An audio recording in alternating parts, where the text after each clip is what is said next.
Bagaimana caranya selamat dari melewati jembatan serta mustaqim? Iki waya kurban nih ben selamat tuku sapi sampean. Beli sapi biar selamat sampean. Ahadimu duhayakum fa inna sirat matayakum. Perbesar, perbaiki hewan sesembelian kalian untuk melewati siratal mustaqim.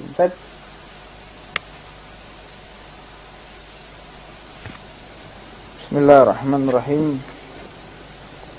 Alhamdulillah, salatu wassalamu ala rasulillah Sayyidina Muhammad ibn Abdullah wa ala alihi wa ashabihi wa sallim tasliman katsira.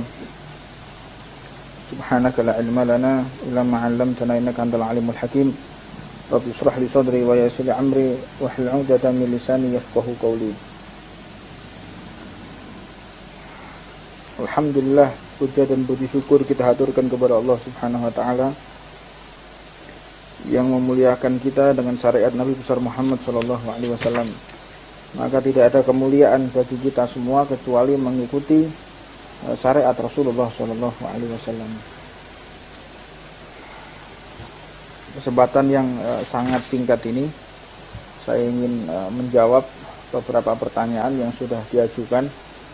Mungkin silahkan yang ingin menambahkan pertanyaan yang ada di channel YouTube Ridwan Tuban Official ataupun di DM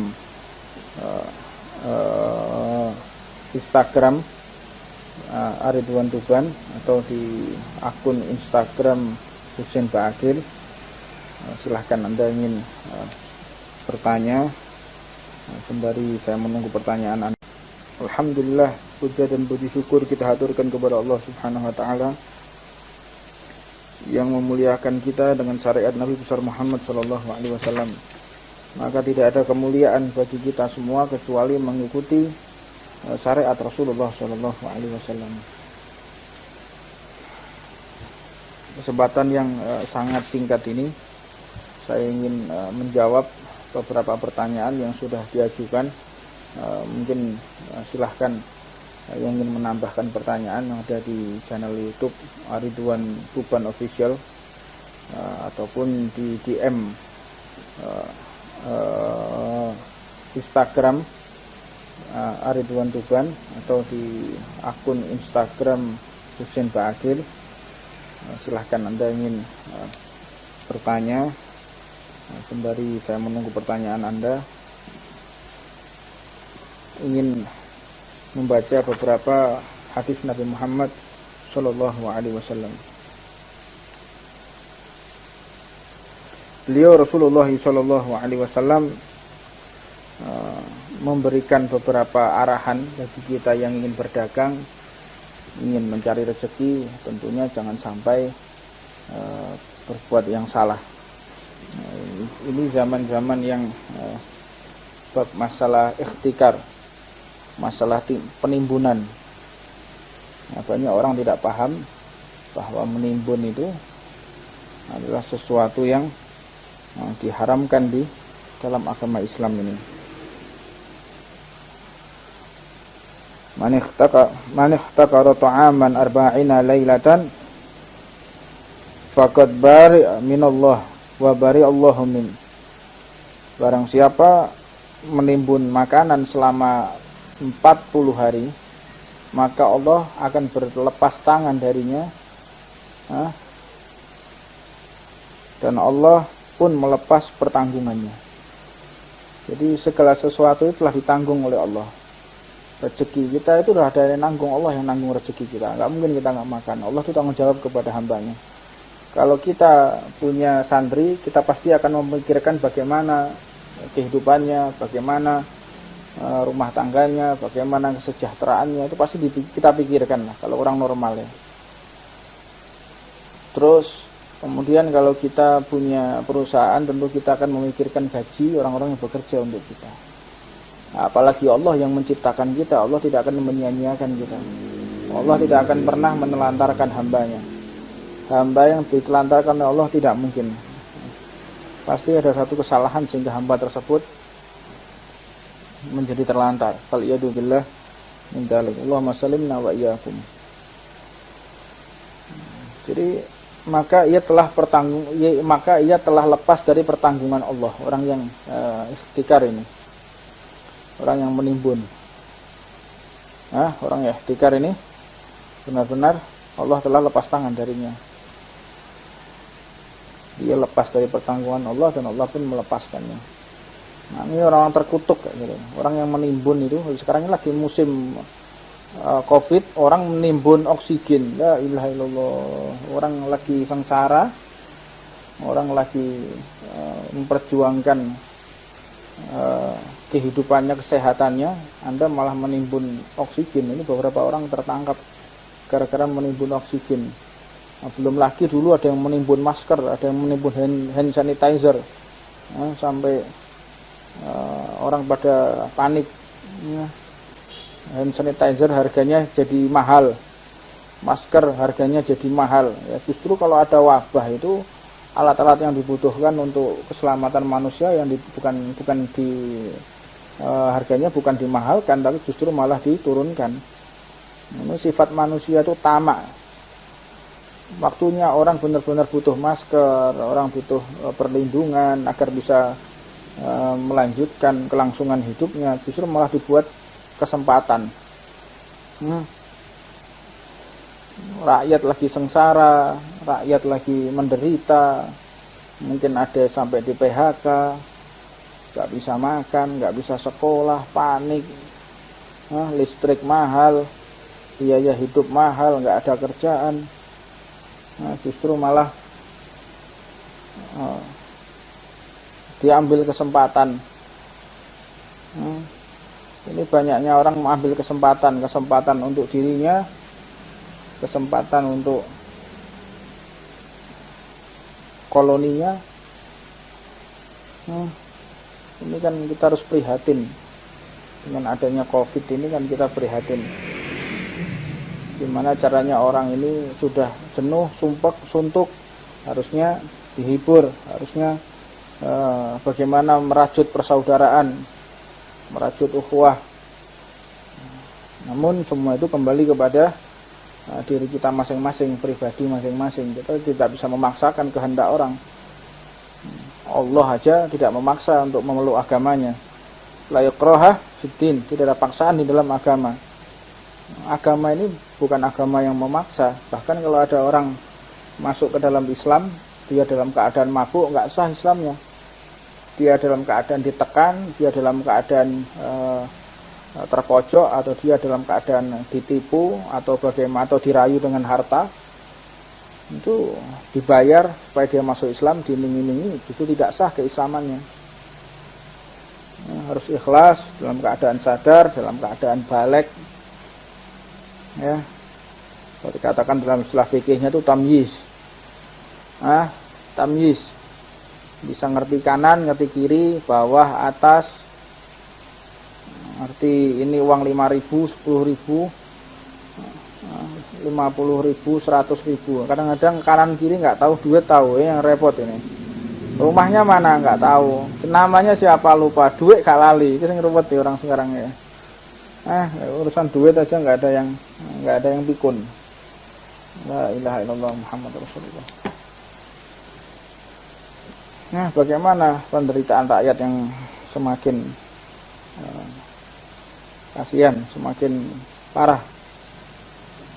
Tapi kembali kepada diri sendiri. Separah-parahnya kita sholat masih nggak ada yang mengancam. Separah-parahnya kita tidur masih lelap. Separah-parahnya kita tidak ada dengar suara tembakan, nggak ada suara bom. Separah-parahnya kita tidak diganggu keselamatan kita. Nah, rakyat Indonesia ini rakyat yang paling nikmat di dunia, ini rakyat Indonesia. Ada setelah kemerdekaan ini sholat diancam di bawah senjata, kecuali zaman komunis waktu itu, tahun meletusnya komunis 48 dan puncaknya pada tahun 65 dengan Gestaponya.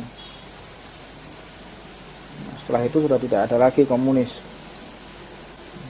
Ibadah tenang, ibadah nyaman, Nggak ada nikmat negara manapun seperti Indonesia. Mudah-mudahan Indonesia diberikan jaya selalu, insyaallah.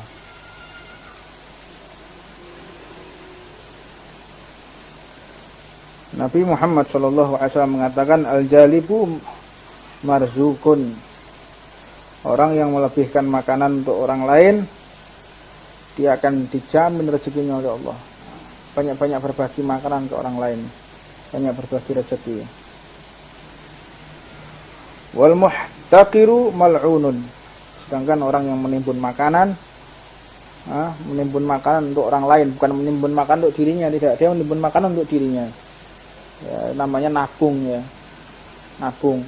Yang dimaksud menimbun itu adalah menimbun yang harusnya jatahnya orang lain dia simpan. Kayak oksigen tadi kan jatahnya orang lain.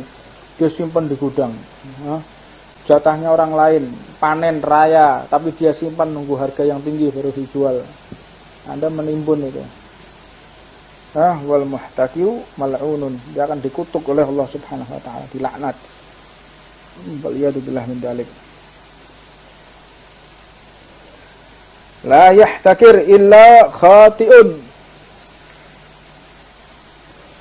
Tidak ada yang menimbun makanan kecuali pendosa. Anda tahu ahli maksiat.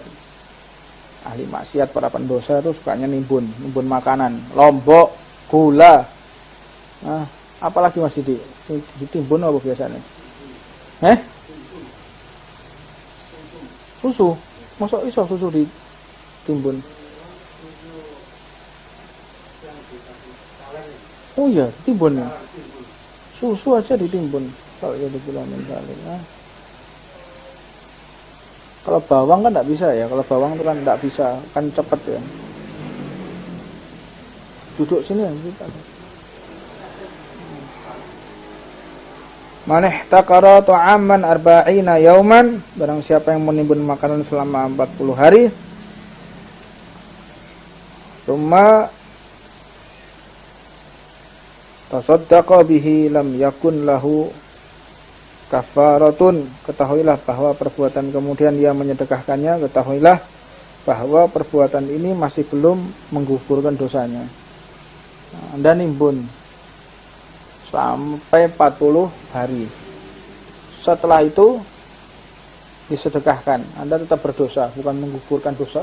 Anda menyesal terus dibagikan, disedot, tetap dosa. Karena Anda sudah mencegah kebahagiaan orang, Anda mencegah daripada kesenangan orang. Bahkan kata Rasulullah SAW, pernah ditanya oleh para sahabatnya, ayyul muslimun afdal? Siapa itu orang Islam yang paling afdal, paling mulia? Jawaban Nabi Muhammad, bukan dia yang sedekah, bukan dia yang mengerjakan haji tiap tahun, bukan dia yang umroh tiap hari, bukan dia yang tahajud. Orang Islam yang paling baik itu ya, orang Islam yang paling baik. Tidak ada orang Islam yang lebih baik dari ini. Bukan mereka yang sedekah, enggak. Bukan mereka yang ibadah tahajud, enggak, itu bukan. Apa? Orang Islam yang paling baik itu man salimal muslimun min lisanihi wa yadihi. Orang Islam yang paling baik itu yang orang lain selamat dari gangguan lisannya dan tangannya. Ibadah baik, sholat baik, sedekah baik, cuman mulutnya enggak nyenengin orang. Kalau ngomong nyakiti orang, kalau ngomong buat orang emosi, kalau ngomong buat orang tersinggung, kalau ngomong nggak enak. Anda bukan sifatnya orang Muslim kayak gitu. Nggak bisa jaga mulutnya, nggak bisa jaga tangannya, usil, korupsi, suka mukul, mencuri, ya. Orang Islam yang baik itu paling bisa jaga mulutnya. Nggak suka ngerasani, nggak suka ghibah. Ada ghibah jariyah, ya, infotainment, ghibah jariyah itu, ya, ghibah jariyah. Ghibahnya dia disiarkan sama di televisi. Setelah itu orang yang dengarkan kena ghibahnya dia, Yang dengarkan ikut nyeritakan juga. Fulan sama perihalnya Fulan sama Fulan ya, nyeritakan infotainment gitu ya. Wow, ini sama ini lagi cerai. Ini sama ini lagi bertengkar begini. Wah, Anda senang. Ini lagi musim sekarang podcast. Nah, podcast itu apalagi yang nonton nanti sampai jutaan orang. Anda ghibah jariah Anda. Ghibah. Di video, direkam, disiarkan, bangga lagi. Wah, yang nonton ghibah saya lagi banyak ini. Apa sih ghibah itu apa sih? Ghibah itu Anda mendiskusikan saudara Anda dengan menyebutkan namanya. Kalau nggak nyebutkan nama, ya nggak ghibah. Yang nggak boleh itu nyebutkan nama, tapi memberikan isyarah, memberikan gambaran boleh, tapi nggak menyebutkan nama. Sampai ghibah nyebutkan nama, sebut dengan jelas, sebut kotanya, sebut ininya. Anda ditonton dengan ratusan ribu orang, jutaan, bangga lagi. Wah, banyak yang komen, wah banyak yang lihat, bangga dia bisa ghibahi saudaranya. Saya kalau ada orang yang ghibah ya alhamdulillah, teruskan Anda ghibahi saya. Itu ya, kalau ada orang ghibahi kita, katakan alhamdulillah, alhamdulillah, alhamdulillah. Anda bersyukur. Kalau ada orang ghibah Anda, orang membuka aib Anda, membicarakan aib Anda katakan alhamdulillah. Alhamdulillah, bersyukur kepada Allah karena aib kita, dosa kita, kesalahan kita nanti ditanggung oleh Dia ketika nanti di akhirat. Alhamdulillah. Makanya saya kalau sudah nggak ada orang yang ghibah, saya itu gemeter, saya Allah, dosa saya ini banyak. Begitu dengar ada orang ghibah, apalagi ada ghibah dimasukkan sampai ke YouTube, alhamdulillah, Anda telah membersihkan dosa-dosa saya dari kesalahan. Alhamdulillah. Terima kasih ya orang-orang yang telah menghibahi saya, telah membuka aib saya, menceritakan aib saya, aib santri-santri saya, majelis Ar-Ridwan. Terima kasih. Sebab Anda, Allah telah memaafkan dosa-dosa saya. Bahkan ada satu ulama mengatakan, Subhanallah, Maha Suci Allah, yang telah mentakdir engkau membuka aibku, seperti unta yang telah membawakan bekalku, seperti unta yang membawa peralatanku. Jadi kita di dunia ini punya beban, punya dosa. Nanti di akhirat itu akan ditimpakan. Terus tiba-tiba dosa itu hilang, ditimpakan orang lain. Anda senang enggak? Seperti kayak begini. Anda lagi bepergian, tiba-tiba bepergian itu dengan jarak waktu yang lama ya, yang lama. Tentu bawa koper kan, bawa koper, bawa bekal, bawa makanan. Tiba-tiba ada orang membawa bekal Anda. Tak bawakan ya bekalnya ya, tak bawakan ya kopernya. Anda senang enggak?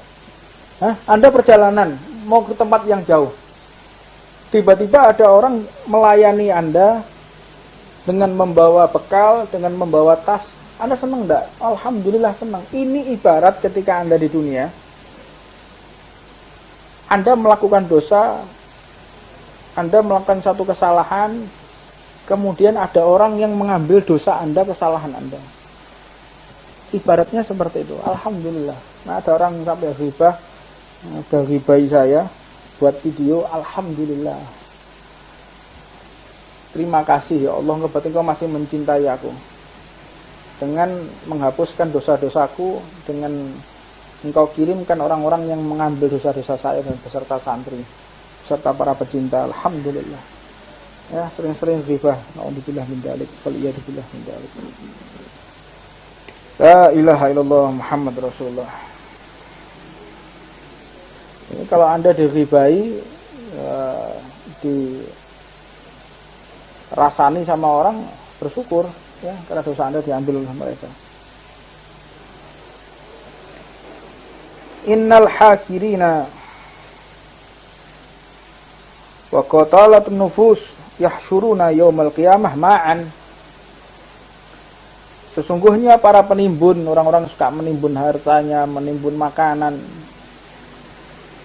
beserta para pembunuh akan dibangkitkan bersama-sama ketika nanti di akhirat. Orang-orang suka membunuh, orang membunuh dengan orang-orang penimbun ini jadikan satu ketika nanti di akhirat. Ya, tahu enggak arti menimbun? Saya ulangi lagi, banyaknya orang sekarang menimbun yang mereka masyarakat lagi membutuhkan makanan lalu ia menyimpannya dan menahannya agar ia bisa menjualnya dengan harga lebih mahal. Tapi apabila dia beli kulaan dengan harga di bawah, kemudian dia jual ketika nunggu harga lebih tinggi, itu juga tidak apa-apa itu. Yang seperti itu tidak apa-apa. Untuk persiapan, ini harga gula lagi turun, dia beli sebanyak mungkin, disimpan sama dia, nunggu nanti harganya tinggi, dia akan jual. Nah, itu masih tidak apa-apa. Itu strategi jual beli. Jadi ada perbedaannya. Tapi tetap hukumnya makruh sadidah, makruh tapi yang sangat parah. Pada keadaan gula timbun sama strategi tadi berbeda ya. Jadi harus cerdas menanggapi hal yang semacam ini. Dan masih banyak masalah yang sangat perlu kita bahas di dalam kehidupan kita. Ada yang masalah babnya muhlikat munjiat, itu ada nanti bab muamalahnya. Kalau di dalam kitab Ihya Ulumuddin itu juz 3, itu masalah hati. Wah, tebel. Benahi hati, benahi pikiran. Setelah itu kita bersosial di masyarakat.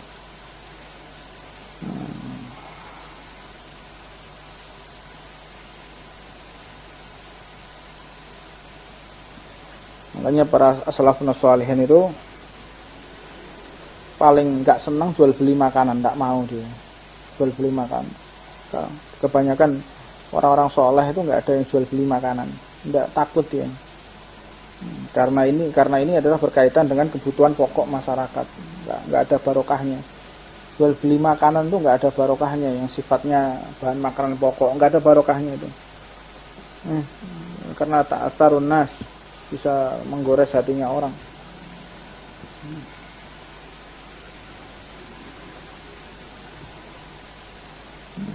Berikutnya kita akan membahas masalah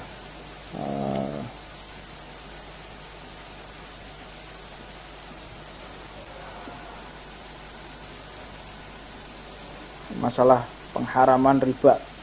Anda tahu riba ya? Ma'udzubillah, riba itu. Jadi Allah Subhanahu wa ta'ala mengibarkan peperangan dengan dua hal. Saya akan kibarkan peperangan, saya ajak perang itu orang. Siapa yang pertama? Orang yang musuhi walinya Allah. Orang-orang yang Allah cintai, dia musuhi, dia sakiti. Makanya ada di zaman Nabi Allah Musa itu, ada umatnya Nabi Musa mengatakan, wahai Musa, insya Allah kalau saya tidak salah itu umatnya Nabi Allah Musa, dalam kitabnya Tafsir Shawi, Imam Shawi dalam tafsirnya itu menceritakan ada kisah Nabi Allah Musa yang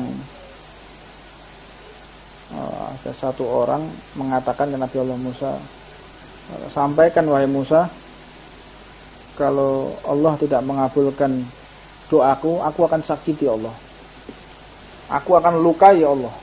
Kaget Nabi Allah Musa, Anda bagaimana cara melukai Allah? Ya, saya akan melukai Allah. Sampaikan kepada Allah, akan saya lukai Allah Subhanahu wa ta'ala. Bagaimana cara melukai Allah? Dengan aku menyakiti orang-orang yang Allah cintai, menyakiti para wali Allah, yang orang-orang yang Allah sayangi, seperti menyakiti Allah Subhanahu wa ta'ala. Allah kibarkan peperangan dua hal. Yang pertama yaitu dengan para wali Allah, yang kedua orang-orang yang riba. Kalau riba, orang-orang yang memakan riba, yang berbuat riba. Nabi SAW mengatakan, ar-riba thalathatun wa sab'una baban. Riba terbagi menjadi 73 pintu. Ada 73 pintu riba itu.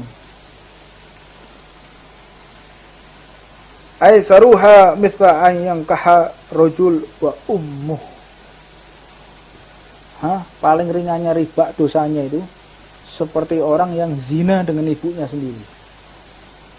Paling ringannya riba seperti orang yang menodai ibunya sendiri.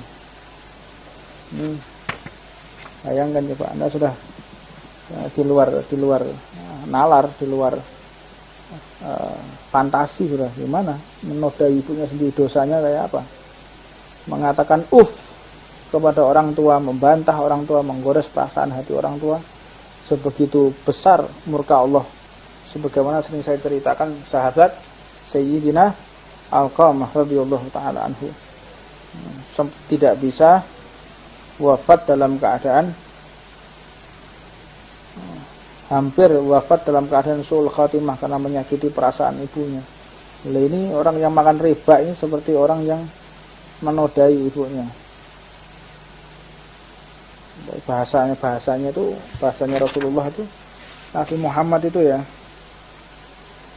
kalau mengibaratkan sesuatu itu sangat enak didengar. Nabi Muhammad itu kalau menyampaikan sesuatu pilih kalimat yang paling indah.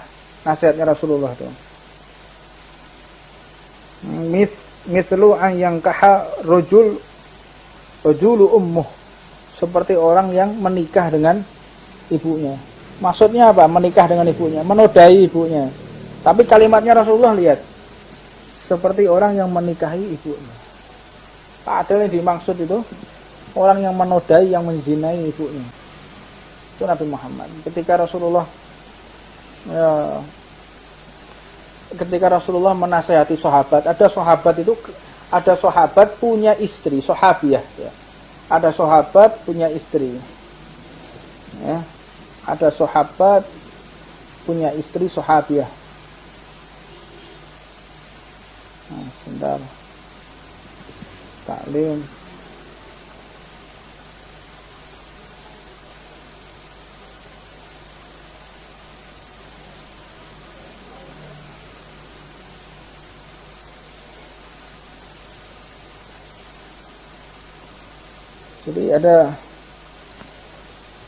Jadi ada sahabat punya istri, bajunya itu agak ketat.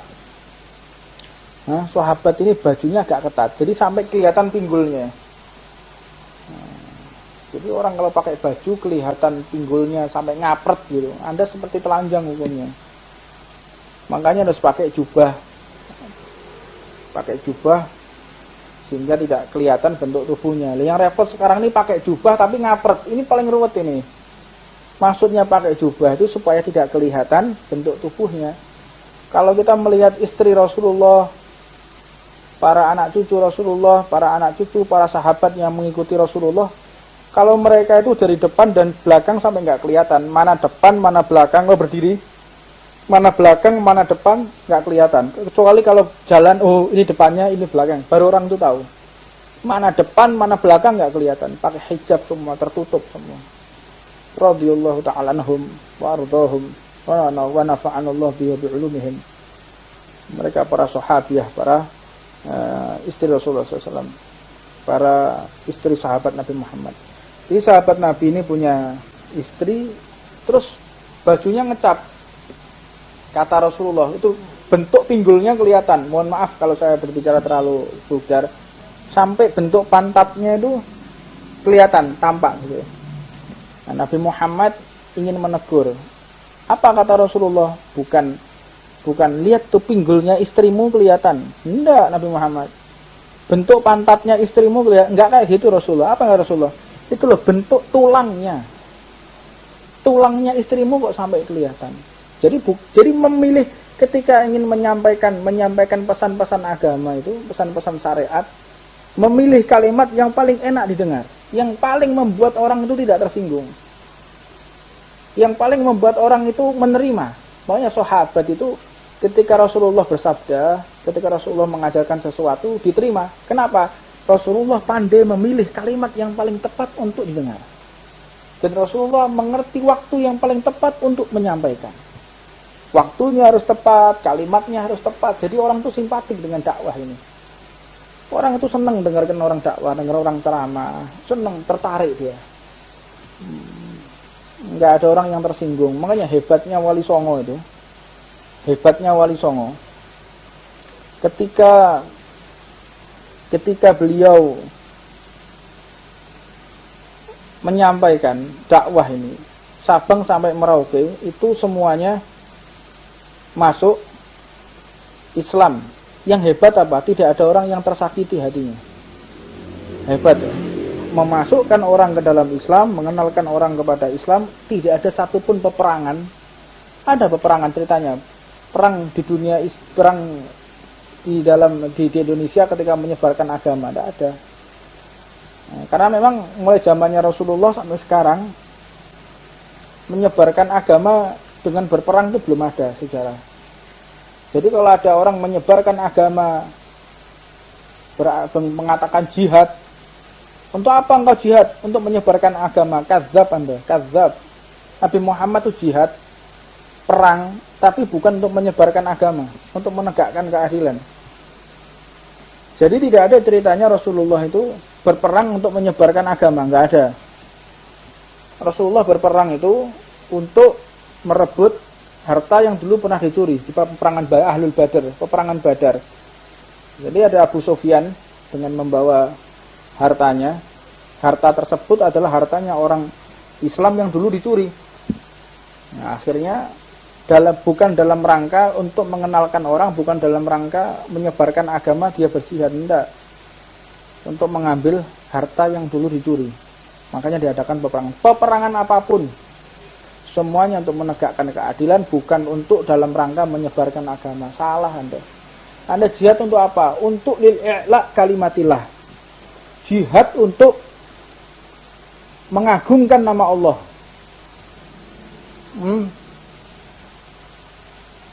Tidak ada kayak gitu. Lil-i'la kalimatillah ini ke musuh orang kafir harbi, yang dia memang mengajak peperangan kepada Islam, tapi dalam rangka peperangan yang lain yang diambil oleh Rasulullah ini untuk menegakkan keadilan, bukan dalam rangka menyebarkan agama. Harus cerdas Anda menanggapi kalimat yang ini. Kalau Anda berpikiran negatif, terjadi interpretasi, akhirnya ini kok pelin-pelan. Nah, Anda kurang bisa menerima syariat. La ikraha fiddin, tidak ada paksaan di dalam agama. Enggak boleh dipaksa orang berjihad untuk mengenalkan agama, berjihad untuk menyebarkan, memperbesar wilayah dengan membunuh orang, membesarkan wilayah kekuasaan. Tidak ada kayak begitu. Tidak ada paksaan di dalam agama ini. Rasulullah kalau berdakwah itu menyenangkan. Wah, orang itu senang kalau dengar dakwahnya Rasulullah. Banyak orang menggunakan kalimat jihad tapi untuk tujuan politiknya, tujuan ego sektoralnya, kepentingan kelompoknya. Dengan kata-kata jihad ini mencuri kalimat jihad. Kalimat jihad itu kalimat suci, kalimat yang indah, kalimat yang ditunggu-tunggu oleh segenap manusia. Jangan dicuri. Ada pencurian, penodaan terhadap kalimat jihad. La ilaha illallah Muhammad Rasulullah. Jadi itu sedikit pembahasan. Ada yang terlewatkan enggak penjelasan tadi? Tidak ada yang terlewatkan. La ilaha illallah. La ilaha illallah Muhammad Rasulullah. Ada pertanyaan, Don?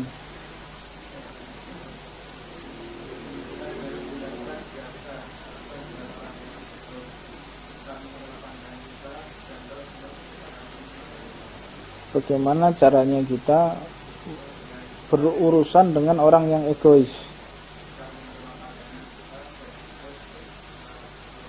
Ya, kalau ada orang egois, ada orang berprasangka buruk kepada kita, bagaimana? Itu menandakan kalau Anda tidak ikhlas. Orang kalau ikhlas, dia tidak akan pernah berpikir, dia tidak akan pernah terganggu, dia nggak akan pernah berubah atas pembicaraan orang lain. Itu orang ikhlas kayak begitu. Kalau kita ada orang egois kepada kita, ada orang berprasangka buruk, terus kita gusar dengan dia, kita terpengaruh dengan ucapan dia, Nah, ada orang memuji kita semangat, ada orang mencela kita kendor. Berarti Anda enggak ikhlas. Anda beramal untuk manusia, bukan untuk Allah Subhanahu wa taala. Kalau ada orang-orang egois segala macam, orang mencaci maki kita, sudah saya jelaskan dari awal. Ada orang mencaci maki kita, ada orang egois, ada orang merendahkan kita. Alhamdulillah kita menjadi orang yang dicaci, bukan orang yang mencaci. Kita orang yang digunjing, bukan yang menggunjing. Kita orang yang diganggu, bukan yang mengganggu. Alhamdulillah. Kita bersyukur kepada Allah, tidak dijadikan, tidak diciptakan oleh Allah seperti mereka. Alhamdulillah. Nah, jangan terganggu dengan omongannya orang. Anda terganggu, Anda berubah dengan omongannya orang, ya akhir.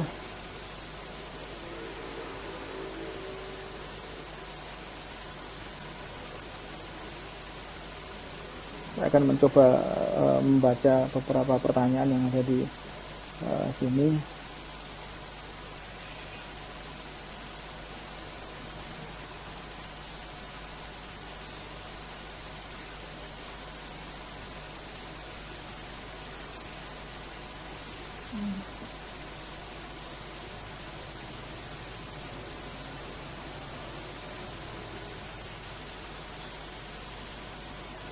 Kalau ada yang mau ditanyakan, silahkan. Silahkan tanya apapun, tapi jangan tanya masalah politik. Saya bukan orang politik. Ada orang bersinggungan dengan politik, bersinggungan dengan kepolisian, bersinggungan dengan pemerintah. Jangan tanya saya. Kalau tanya saya, tanya masalah fikih. Masalah fikih. Bib, ada orang ditangkap polisi. Gimana menurut Habib? Anda waras apa enggak? Akalnya jangan cuma sehat, jangan akal sehat, akal waras ya. Itu orang tangkap polisi, tanyanya sama Habib, tanya kepada konsultan hukum, lembaga bantuan hukum, kan gitu. Kalau Anda tidak tanya saya, Habib ini halal apa haram, saya jawab. Ini dosa apa enggak, saya jawab. Kalau saya nggak bisa jawab, saya akan merujuk ke guru-guru saya. Ada pertanyaan seperti ini, bagaimana? Ada satu pertanyaan yang belum saya diskusikan kemarin, saya masih ingat.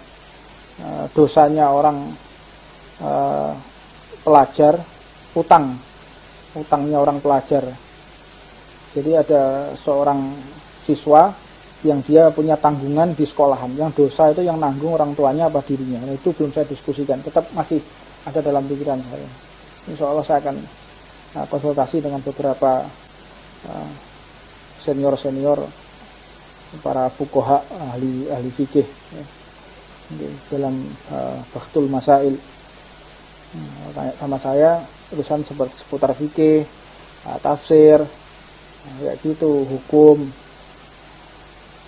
tentang sosial di masyarakat, tanya politik. Jadi bagaimana hukumnya orang menerapkan undang-undang? Ya Anda tanya ke DPR. Itu gimana hukumnya orang ini kecelakaan kemudian ditangkap polisi, apa yang harus saya lakukan sedangkan bapak polisinya tidak adil? Ya Anda tanya saya, Anda waras apa enggak? Kalau Anda orang yang waras, Anda tahu bisa menempatkan pertanyaan itu pada tempatnya. Ada mobil rusak, ya ada mobil rusak, ada mobil rusak. Anda pergi ke pondok pesantren untuk memperbaiki mobil. Gila Anda berarti. Tidak waras Anda. Anda punya masalah fikih. Anda tanya kepada mekanik. Ya, bingung orangnya. Gimana hukumnya orang yang menjual pupuk? Pupuk itu najis apa enggak najis? Gimana jual beli pupuk itu? Jual beli najis. Sah apa enggak jual belinya? Enggak sah. Jual beli barang yang najis. Terus caranya gimana? Saya butuh pupuk. Itu kan barang najis. Nah, itu tanya kepada saya. Saya akan jawab, oh ini rujukannya kitab ini. Oh itu dibahas di kitab ini. Di Muqaddimah Hadramiyah ada. Nah, di halaman sekian sebutkan di Yaqutun Nafis. Nah, itu ada rujukan kitab fikihnya ada. Nanti kalau tidak ada lagi, diperinci lagi ada kitabnya namanya Al-Um. Al-Um itu mengatakan ibu, namanya ibu. Jadi semua fikih itu muaranya kepada Imam Syafi'i itu orang yang punya akal waras ya. Jadi kalau ada pertanyaan politik, jangan tanya saya bukan orang politik, saya bukan kader politik, dan saya bukan orang juga alat politik, tidak. Monggo tanya. Saya hanya bisa menasehati, Anda jangan terhasut, Anda jangan ikut termakan orang-orang yang menghasut Anda. Ya, saya cuma mengarahkan, hati-hati, jaga Indonesia ini, jangan sampai Indonesia ini runtuh, jangan sampai Indonesia ini diadu domba, jangan sampai Indonesia ini seperti Libya, seperti Suriah, yang rakyatnya dihasut kepada pemerintahnya. Anda tahu Gaddafi, Muammar Gaddafi itu rakyatnya dihasut, padahal dijatah listrik gratis. Listrik gratis, orang kalau punya anak ditanggung rumah sakitnya oleh negara. Air gratis, listrik gratis. Kalau punya anak 2 akan ditanggung oleh pemerintah. Jadi rakyat itu hampir dikatakan tidak bekerja pun dia akan makan. Itu di Libya.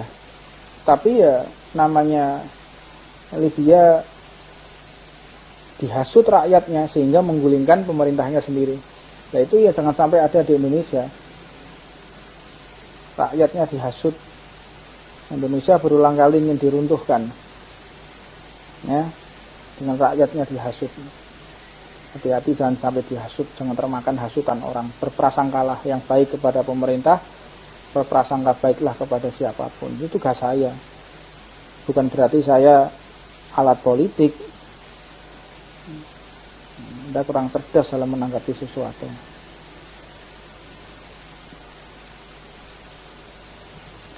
Alhamdulillah. Dengan saya berkata itu banyak orang yang mencaci maki. Alhamdulillah. Berarti dakwah saya diterima. Dan dosa-dosa saya kalian pikul. Alhamdulillah.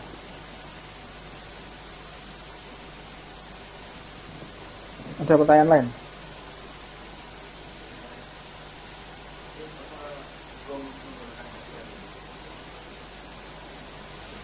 Tapi bagaimana hukumnya menggunakan cadar? Indana sadatuna alawiyin. Kami ini thariqahnya para habaib mengatakan wajib. Sebagaimana dalam kitabnya para santri, dalam kitabnya Safinatun Najah, disarahkan lagi dalam kitabnya Nailur Roja. Itu auratnya perempuan itu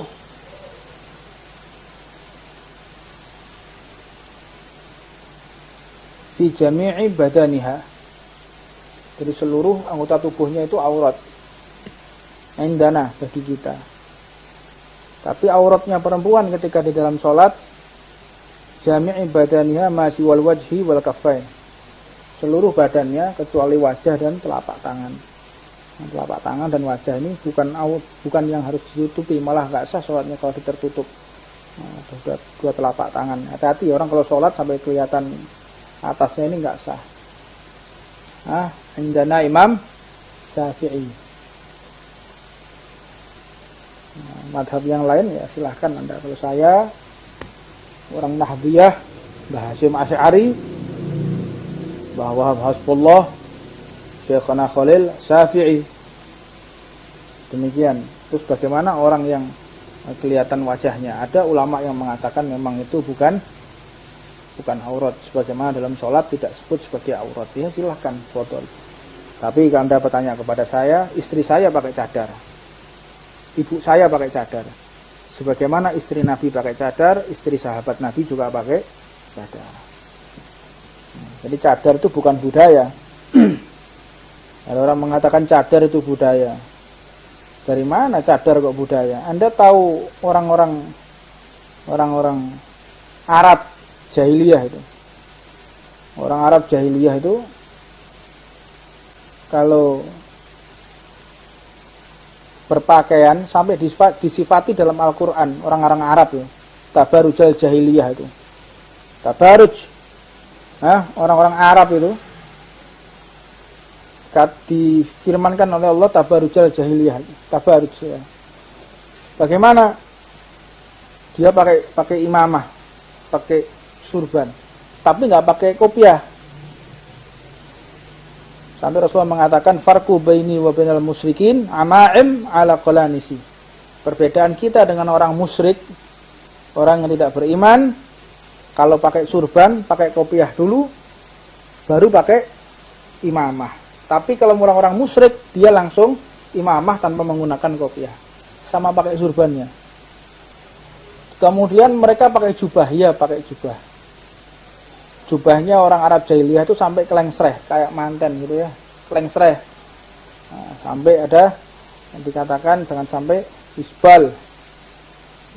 Terus kemudian mereka pakai penutup wajah, ya penutup wajah, tapi bukan cadar.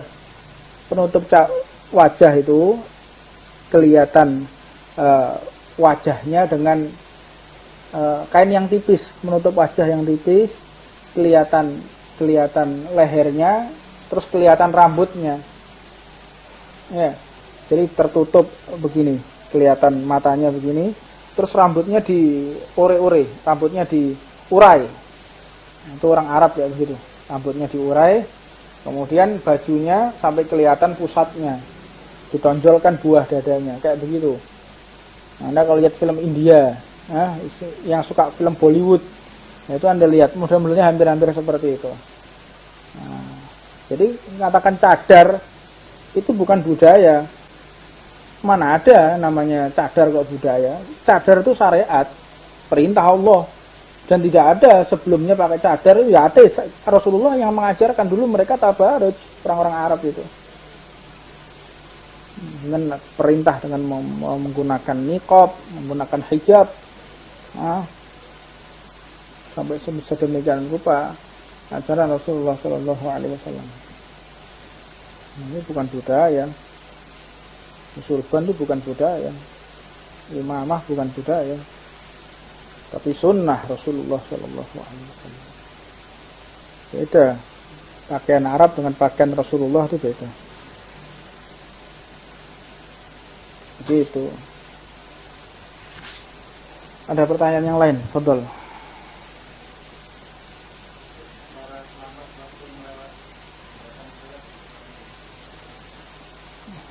Assalamualaikum. Dahulukan utangnya si mayit apa akikohnya mayit? Utang itu wajib, akikoh itu sunnah. Wajib dulu apa sunnah dulu? Wajib dulu. Bayar utang wajib, akikoh sunnah. Dahulukan wajib dulu baru sunnah. Akikohnya sunnah, bayar utangnya wajib.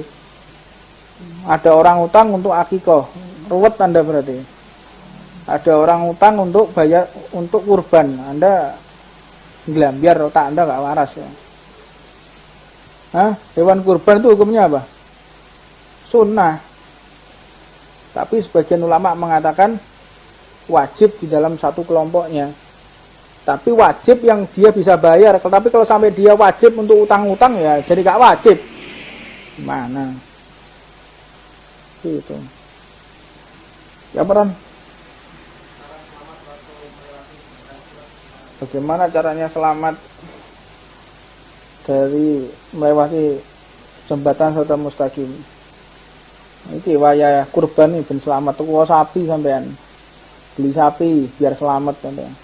Adimu duhayakum fa inna sirat matayakum. Perbesar, perbaiki hewan sesembelian kalian untuk melewati siratal mustaqim. Pertanyaan ini mengingatkan saya kejadiannya Mbah Hasyim sama Mbah Wahab. Mbah Hasyim itu orang yang nggak bisa dinego kalau urusan syariat. Nguamuan Mbah Hasyim, wono kliru ngamuk Mbah Hasyim. Mbah Hasyim tuh ngamuk orang urusan syariat. Waduh, sampai ada yang mengharamkan celana. Celana yang haram jadi Mbah Hasyim. Mbah Hasyim Asy'ari. Celana yang haram. Waduh, urusan syariat streng beliau. Beda dengan Mbah Wahab. Mbah Wahab itu orang yang luas strategi dakwahnya, menyampaikan syariatnya itu beda karakter. Ya, Mbah Wahab sama Mbah Hasyim. Makanya dulu pernah ada satu cerita orang ada orang bawa sapi besar, sapinya besar. Tanya ke Mbah Hasyim, "Mbah, saya mau kurban." "Iya, titip sapi." "Untuk berapa orang?" 8 orang. "Enggak bisa, 7 orang maksimal." "Loh, enggak, 8, Mbah. Orang saya sapinya udah besar kok." "Loh, enggak, ini sapinya besar, Mbak." Otot-otot Mbah Hasyim, ngamuk Mbah Hasyim, diusir sama Mbah Hasyim. Syariatnya tuh 7, enggak ada 8.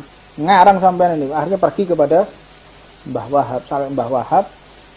"Mbah, saya ini tanya Mbah Hasyim, sapi kula niki ageng, sapi saya itu besar. Masa ditompai wong 8 gak iso. Masa kok harus 7? Ketinggalan 1 anak saya." Loh, sik. Kata Mbah Wahab, Sebentar. Hah? "Wargamu sapa ae?" "Kula, Mbah. Saya, istri saya, sama anak-anak 6. "Loh, anakmu 6? Iya, anak saya itu 6. Yang paling gede umur berapa? Sebutkan satu-satu. Paling besar, yang paling kecil berapa? Yang paling kecil 3 tahun. Nah, ini masalah ini." "Loh, kok bisa masalah, Mbah?" "Iya." "Lah, masalahnya di mana?" "Lek pas numpak kendaraan, gak iso anakmu sing cilik iki. Terus gimana, Mbah? Tukokno cincian." Jadi Mbah apa? "Belikan kursi supaya anakmu ini bisa naik." "Terus gimana kursinya, Mbah?" "Kursinya itu kambing 1 lagi." Nah, jadi akhirnya sah semua kurbannya. Nah, kalau Mbah Hasyim mau tidak bisa, Mbah Wahab, gak iso. Jadi kita menghadapi orang ini harus berstrategi. Ya, Mbah Hasyim idola saya, strength. Mbah Wahab juga idola saya. Jadi tergantung kepada siapa kita menghadapi orang ini ketika menyampaikan permasalahan. Para ulama itu pinter ya. Ahli siasah, ahli politik. Lagi penjarangnya politik. Bukan politik praktis itu, contohnya politik. Kalau Mbah Wahab menggunakan politik, Mbah Wahab orang yang berpolitik. Iya, ini contoh politiknya. Ini loh politik Islam. Bukan politik praktis. Ini politik di dalam Islam. Bagaimana caranya orang ini bisa melaksanakan perintah Allah tapi sah. Dengan cara diberikan isyarah tadi, anakmu yang paling kecil tidak bisa naik sapi. Harus menggunakan kursi biar agar bisa naik.